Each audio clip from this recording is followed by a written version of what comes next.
Assalamualaikum warahmatullahi wabarakatuh. Sahabat beriman, pada kesempatan kali ini kami akan mengisahkan si penggali kubur yang tega menjimak mayit yang cantik. Diriwayatkan oleh Imam Les As-Samarkandi dalam kitabnya Tanbihul Ghafilin bahwa pada masa Rasulullah SAW hiduplah seorang pemuda pencuri kafan mayit. Bertahun-tahun ia telah melakukan aksinya. Suatu ketika ia insaf dan ingin bertobat. Dikisahkan suatu hari datanglah ia ke tempat Rasulullah SAW bersama para sahabatnya. Ia datang dalam keadaan menangis tersedu-sedu. Di depan pintu ia bertemu Sayyidina Umar radhiyallahu anhu. Melihat keadaan yang begitu sedih membuat Sayyidina Umar pun ikut menangis. Hingga masuklah Umar ke dalam menemui Rasulullah SAW. Melihat Sayyidina Umar menangis, Rasulullah SAW bertanya, "Apa yang membuatmu menangis, wahai Umar?" Sayyidina Umar menjawab, "Wahai Rasulullah SAW, sungguh di depan pintu aku melihat pemuda yang membakar hatiku." Kemudian Rasulullah SAW memanggilnya dan bertanya, "Mengapa engkau menangis, wahai pemuda?" Pemuda itu menjawab, "Telah membuatku menangis oleh dosa-dosa yang telah kukerjakan. Aku takut akan murkanya Allah Subhanahu wa ta'ala yang maha kuat dan perkasa."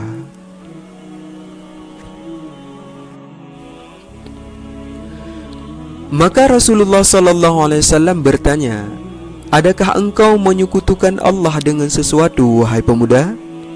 Pemuda itu menjawab, "Tidak." Kemudian Rasulullah SAW bertanya, "Adakah dirimu membunuh nyawa yang tidak bersalah?" Pemuda itu menjawab, "Tidak." Rasulullah SAW berkata, "Allah Subhanahu wa ta'ala mengampuni dosa engkau walaupun memenuhi langit dan bumi." Dengan tak terduga pemuda itu berkata, "Dosaku lebih besar dari 7 lapis langit dan 7 lapis bumi." Kemudian Rasulullah SAW kembali bertanya, "Adakah dosamu lebih besar dari kursi?" Pemuda itu menjawab, "Dosaku lebih besar." Kemudian Rasulullah SAW bertanya, "Adakah dosamu lebih besar dari arasy?" Pemuda itu menjawab, "Dosaku lebih besar." Kemudian Rasulullah SAW bertanya, "Adakah dosamu lebih besar dari Tuhanmu?" Pemuda itu akhirnya menjawab, "Tidak, Tuhanku lebih mulia dan lebih besar." Rasulullah SAW melanjutkan bertanya, "Ceritakanlah kepadaku apa dosa yang telah engkau perbuat." Pemuda itu menjawab, "Aku malu menceritakannya, wahai Rasulullah." Lalu Rasulullah SAW kembali berkata, "Ceritakanlah dosamu kepadaku." Akhirnya pemuda itu menjawab, "Ya Rasulullah, aku ini adalah lelaki penggali kubur untuk kemudian mengambil kain kafan pada mayat. Selama bertahun-tahun perbuatan itu aku lakukan, hingga suatu ketika meninggallah seorang gadis dari putri kaum Ansar. Maka aku galikan kuburannya dengan maksud mengambil kafan yang ada pada badannya. Setelah jenazah terbuka dan berencana meninggalkannya, tiba-tiba syaitan menguasai nafsuku.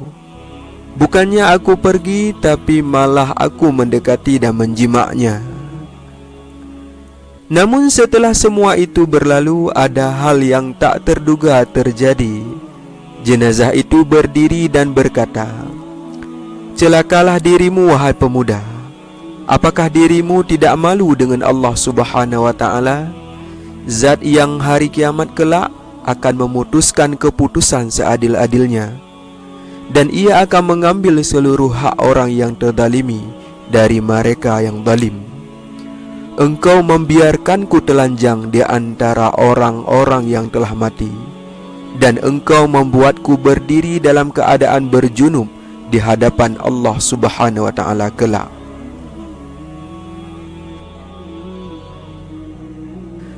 Mendengar demikian, Rasulullah sallallahu alaihi wasallam meloncat kepadanya dan berkata, "Wahai fasik, sungguh perbuatanmu sangat mendorongmu ke neraka.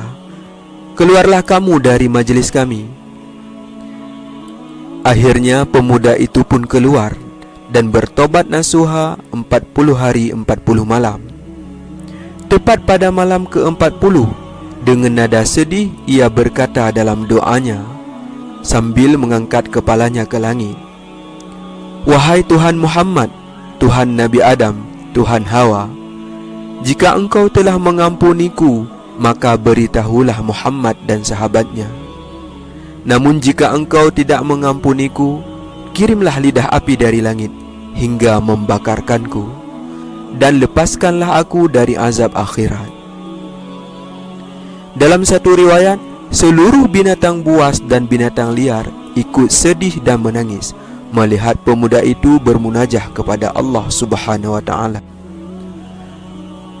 Saat itu langsung turunlah malaikat Jibril menjumpai Rasulullah sallallahu alaihi wasallam dan berkata, "Wahai Muhammad, Tuhanmu membacakan salam kepadamu." Rasulullah sallallahu alaihi wasallam menjawab, "Allah zat yang sejahtera, dan darinya kesejahteraan." Kemudian Jibril berkata, "Allah bertanya, adakah engkau yang menciptakan makhluk?" Rasul menjawab, "Tidak sama sekali, bahkan dialah yang menciptakanku dan menciptakan manusia." Kemudian Jibril berkata, "Allah bertanya, adakah dirimu yang memberikan rezeki mereka?"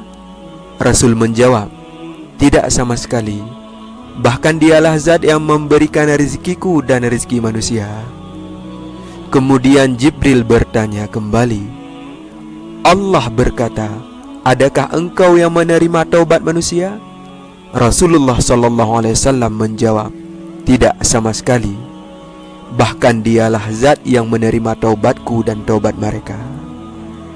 Kemudian Jibril melanjutkan, Allah Subhanahu wa taala berkata, "Terimalah taubat hambaku, karena aku telah menerima taubatnya." Maka Rasulullah sallallahu alaihi wasallam langsung memanggil pemuda itu dan mengabarkan berita gembira kepadanya. Sesungguhnya Allah Subhanahu wa taala telah menerima taubatnya. Begitulah kasih sayang dan keampunan Allah Subhanahu wa taala kepada hambanya, hamba yang ikhlas dan tulus bertaubat kepadanya. Semoga kita menjadi orang yang selalu bertaubat kepadanya. Amin ya rabbal alamin.